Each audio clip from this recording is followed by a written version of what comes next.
So the moment is here, the moment that we've been warning for the past few years, especially since Republicans got control of the government. They're coming for your Social Security. They're coming for your Medicare. They're coming for your Medicaid. Look, this isn't the first time they've attempted to come for it, but this is the first time in a while that they've been so open about it. Okay, now, what do I mean by that? Well, Mitch McConnell just recently came out and said, yeah, we're going to go after your so-called entitlements because our tax cuts for the rich have created a gigantic deficit. Now, he's not going to admit that that's the reason that they have a gigantic deficit. But as I've explained before, that is absolutely the reason. The gigantic tax cuts and, of course, giveaways to the rich and to the military have created a gigantic budget deficit in which they're going to use as a cover to go after Social Security, Medicare, and Medicaid. Now, I'm going to show you that video here from McConnell, and then we're going to break down what's really going on. Okay. I have to ask you about the national debt, $21 trillion. The deficit. To ask you about the national debt, $21 trillion. The deficit, $779 billion. Some predicting that could reach $1 trillion in 2019. What's going on with the debt? It's very disturbing, and it's driven by the three big entitlement programs that are very popular: Medicare, Social Security, and Medicaid. That's 70% of what we spend every year. The subject we were just discussing, the funding of the government, is about 30% of what we spend. There's been a bipartisan reluctance to tackle entitlement changes because of the popularity of those programs. Hopefully, at some point here, we'll get serious about this. We haven't been yet. And it would appear, if you kind of look at the tea leaves, that divided government might actually yield to entitlement reform, or at least make it easier. Well, we had that opportunity during the Obama years, and I talked to President Obama about it a number of times. It would have been the perfect time to do it. Think of Reagan and Tip O'Neill coming together in the early 80s to raise the age for Social Security. It took it out of the political arena and made it possible for it to be successful. That's what we had the chance to do during the Obama years, because we had divided government for 6 of his 8 years.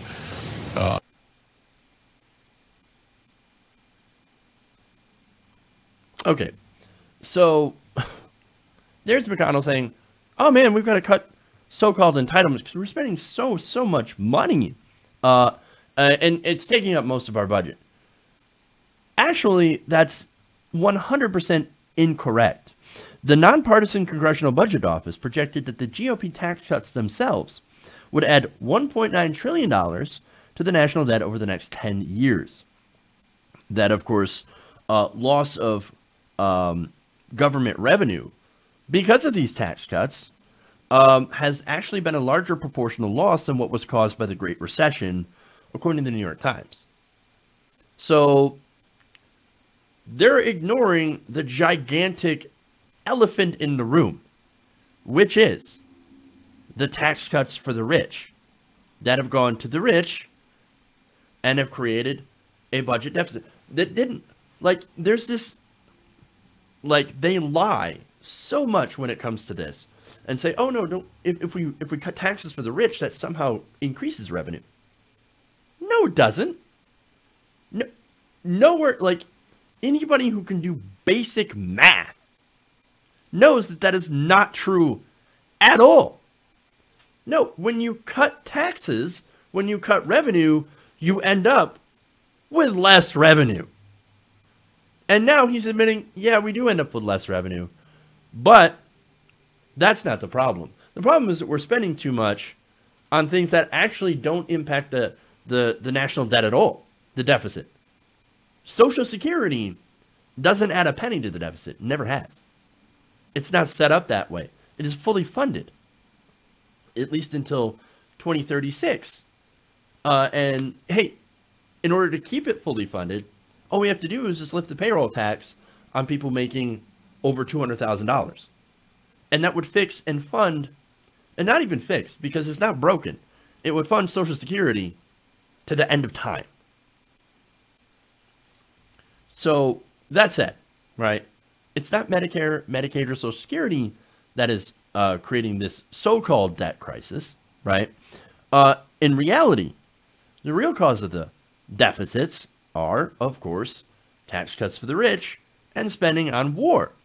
Now, according to the Senate Budget Committee, who recently released a report, they said that without the wars in Iraq and Afghanistan, the enormous post-9/11 defense buildup, and 2 rounds of costly tax cuts, the federal government would actually be running a $156 billion surplus instead of a $779 billion deficit.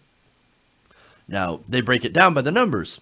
The Bush tax cuts, for example, contributed about $488 billion to the deficit in fiscal year 2018. The Trump tax cuts added an extra $164 billion. The direct costs of the wars in Iraq and Afghanistan ran up $127 billion, and base defense increases led to an additional $156 billion in spending. So that's where all the money's going. Tax cuts for the rich and endless war. Now, here's what we could have done. Just a couple of examples of what we could have done if we had not done those regressive tax cuts as well as all that military spending. Could have actually eliminated poverty for nearly every American. That would cost about $174 billion. Pay the 1-year average of the 10-year infrastructure funding gap for about $144 billion. Provide high-quality care and education for children from birth to kindergarten with an estimated cost of about $140 billion. Make public colleges and universities tuition-free. Cut student loan interest rates in half and allow every American with student loan debt to refinance at the lowest rate possible. That would cost about $60 billion. Or you could also, and I should say, double the $1.40 per meal allowance in the Supplemental Nutrition Assistance Program, that's SNAP, with an estimated cost of about $70 billion. And finally, you could also end homelessness in America for about $22.5 billion. That's what we could do with that money. What are we doing with the money? Enriching people who are already extremely extravagantly wealthy. That's what we're doing with the money. So, it's part of the big lie, right? So they cut taxes on the rich. And look, here's the thing. The reason, of course, is that their donors want that. Their donors want that. And not only that, but a long-term goal of the Republican Party is to dismantle Social Security, Medicare, and Medicaid. Again, those programs don't add a penny to the deficit. Those are not entitlements. Those are earned benefits. Okay, you paid into that, into your taxes, you're going to get it back. The problem is that the Republican Party sees that as a gigantic cash cow that they can rob and then privatize for their buddies on Wall Street. That's why they want to end it. That's why they come out with this lie every time. And the funny thing is, while they're running this scam on the one hand, on the other hand, they're also saying, well, Republicans are the party that wants to protect Medicare. They want to protect it from Medicare for all. Trump with his stupid, ridiculous op-ed filled with to the brim with lie after lie after lie, saying, oh no, Republicans are the ones that want to protect Medicare from the Democrats who want to end Medicare by expanding Medicare to everyone. That doesn't make any sense. It doesn't make any sense at all. But it's part of their talking points.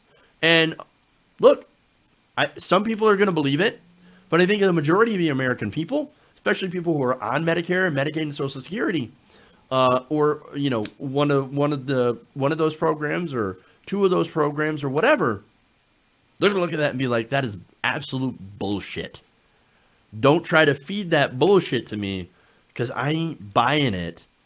Don't get your goddamn hands off my Medicare, off my Social Security. And so, is that smart coming out before a midterm to say that? Well, here's the thing about that. Most Republicans are never going to get that message. They're never going to see that. It was on Bloomberg, right? You think they're going to talk about that on Fox News? You think they're going to say, oh, Mitch McConnell, he was lying out both sides of his mouth during that segment? No, they're not going to talk about that. And if anything, they're going to pick up the mantle of saying, by the way, do you know how much entitlements are costing? So-called entitlements. That's the scam, guys. And it is as shameless as ever to try to steal your retirement and your money, your health care. Hey, everybody. Thanks for watching this video. If you want to see more like this, please hit the subscribe button below. And if you want to support truly independent progressive media, please consider becoming a patron at patreon.com/TYTNation.